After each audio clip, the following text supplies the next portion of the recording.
So Angel Reese could be hinting that she is leaving the Chicago Sky in something that we all know she wants out. We know she does not want to be there.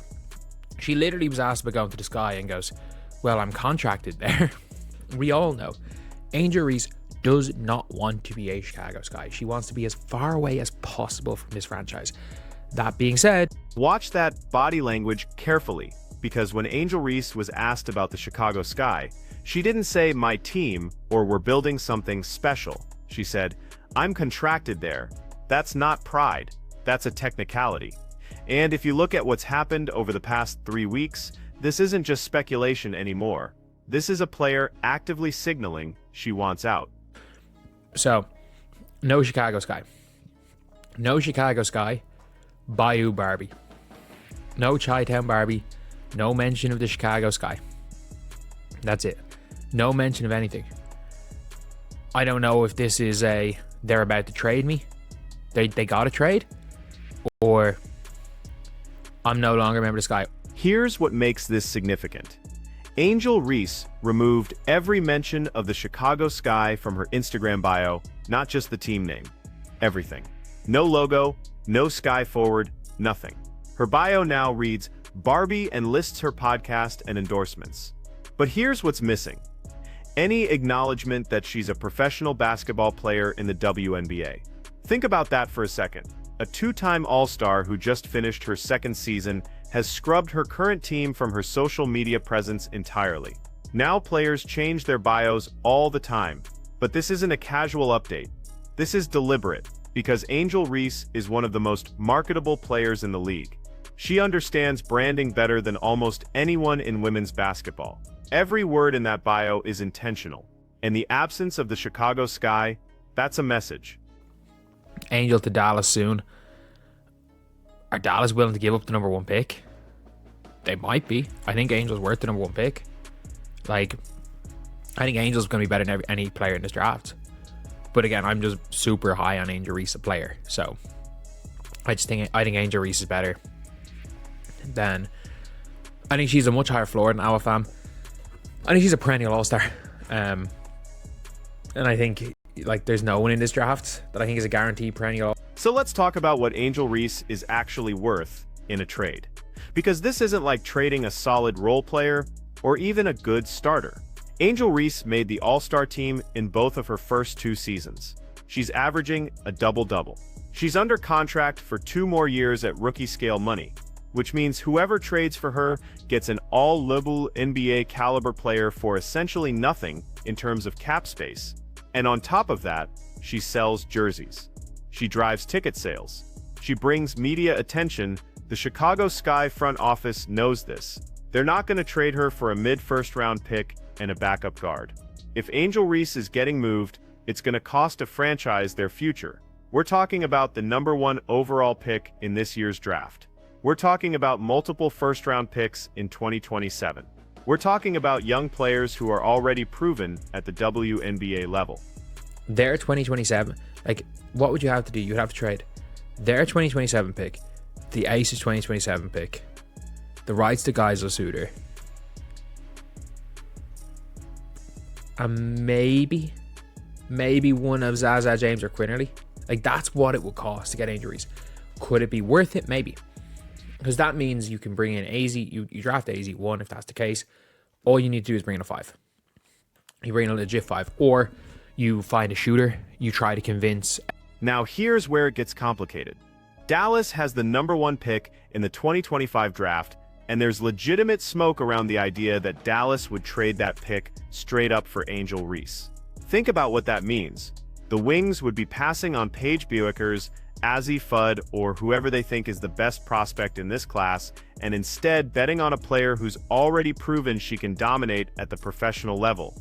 And honestly, that might be the smart move, because Angel Reese isn't a projection. She's not a college star who might translate to the pros. She's already there. She's already an all-star. She's already proven she can rebound at an elite level, score in the paint, and handle the pressure of being a franchise centerpiece.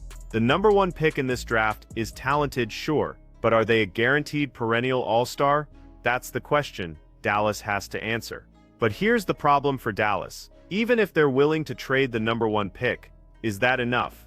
Because the Sky aren't just losing a player, they're losing ticket sales, jersey revenue, and one of the biggest names in women's basketball. So Dallas might have to throw in their 2027 first-round pick. They might have to include the rights to players like Satu Sabally, if she's not re-signed. They might have to give up rotation players like JC Sheldon or Maddie Siegrist. That's the price of doing business when you're trying to acquire a 22-year-old all-star. The 8th pick in this year's draft. Their 2027 first-round pick. And the rights to Kate Martin. Like, to make up for jersey sales, like that's what it will cost for Angel Reese, where it's like, you are giving up a lot. You're giving up a lot. And like, Jacite projects to walk in as a starter. Like, it's probably going to be her and Burton at the guard position. And the two of them are like these combo guards, this modern basketball. Let's talk about Golden State for a second, because the Valkyries are the new franchise everyone's watching, and they've got assets. They've got the 8th pick in this year's draft. They've got the rights to Kate Martin, who has a massive following thanks to her Iowa connection. They've got young talent like Taya Reimer and potentially players from the expansion draft who could be flipped. But here's the reality. If the Valkyries want Angel Reese, they're going to have to gut their entire future. We're talking about the 8th pick in 2025, their 2027 first-rounder, and multiple young players. And even then, is that enough? Because the Sky can look at that package and say, okay, we get the 8th pick, but the difference between the 8th pick and the first pick is enormous. We get Kate Martin, who's popular but unproven, and we get some other pieces. But we're losing Angel Reese. The math doesn't work unless the Valkyries are willing to overpay dramatically. And maybe they are. Maybe they look at the Bay Area market and say, if we bring in Angel Reese, we sell out every game, we become must-watch TV. We build a brand that rivals any team in the league. That's the kind of thinking that could justify a massive overpay. I think the trade value, I think the Sky will have all WNBA trade value in Angel Reese, which is absolutely right, because she's made 2 All-Star games in 2 years, and she's essentially free for 2 years based on her contract. I don't think she wants to be there. I think it's going to be very difficult for her to get out of Chicago. I think it really will be. It's going to take, again, the number 1 pick from Dallas, or there's 2 picks in 2027, and a whole bunch of other stuff. Now, let's talk about the team that actually makes the most sense. Minnesota, because the Lynx have something almost no other team in the league has. They have multiple young, proven players who could headline a trade package. Dorka Juhas is on a rookie contract and just had a breakout season. Alana Smith is 26 years old and one of the best two-way players in the league. Diamond Miller was a top 5 pick who's shown flashes of star potential. If Minnesota wanted to make a serious run at Angel Reese, they could put together a package that actually makes sense for Chicago. We're talking about Dorka Juhas, Alana Smith, and Minnesota's 2027 first-round pick. That's 2 rotation players who can contribute immediately, plus a future asset. And for Minnesota, you're pairing Angel Reese with Nafisa Collier, which gives you one of the most dominant front courts in the league. But here's the catch. Minnesota just made the WNBA Finals. They're not in rebuild mode, they're in win-now mode. So are they really going to break up a roster that was 1 game away from a championship? That's the decision Cheryl Reeve has to make.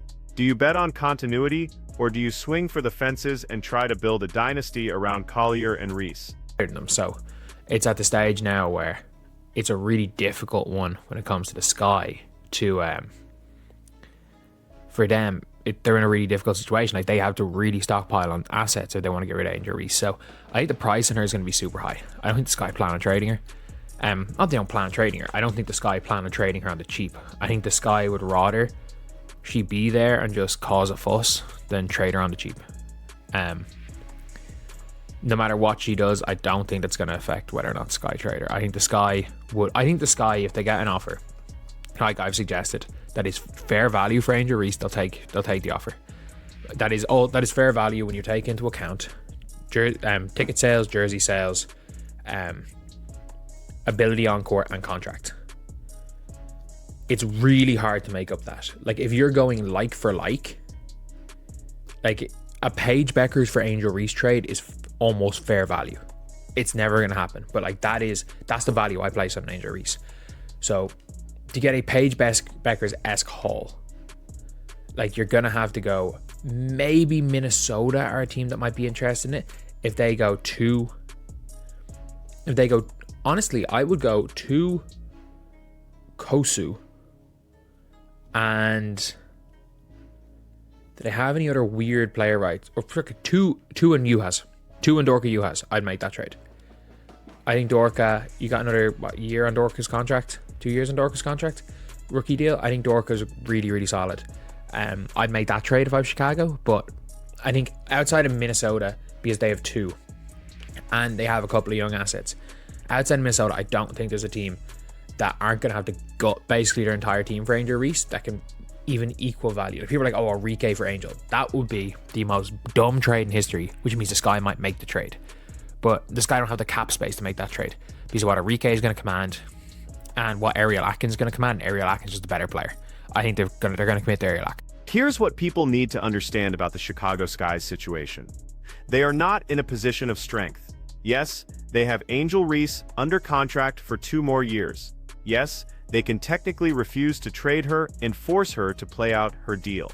But that's a terrible strategy for multiple reasons. First, if Angel Reese doesn't want to be there, that's going to show up on the court.